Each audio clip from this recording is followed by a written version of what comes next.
পবিত্র ঈদ উল ফিতর ঘিরে প্রায় এক সপ্তাহের ছুটি শেষে ঢাকায় ফিরছে মানুষ। সোমবার পুরোদমে চলেছে সরকারি অফিস, বেসরকারি সব অফিস। তবে এখনও স্বরূপে ফেরেনি রাজধানী। রাস্তায় চিরচেরা যানজট নেই, স্বস্তিতে চলাচল করছে মানুষ। অধিকাংশ মার্কেট খুললেও নেই কেনা বেচা। অলস সময় কাটাচ্ছেন বিক্রেতারা। ফুটপাত, কাঁচা বাজার থেকে শুরু করে সবখানেই মানুষের সমাগম কম। তবে রেলওয়ে স্টেশন ও বাস টার্মিনালে গ্রাম থেকে ফেরা মানুষের স্রোত দেখা গেছে।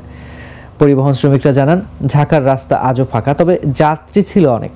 রাস্তা ফাঁকা থাকায় দ্রুত গন্তব্যে পৌঁছানো যাচ্ছে। সাভার থেকে নতুন বাজার পর্যন্ত চলাচল করা বৈশাখী পরিবহনের চালক সিরাজুল ইসলাম বলেন, রাস্তা ফাঁকা থাকলেও যাত্রী একেবারে খারাপ নয়।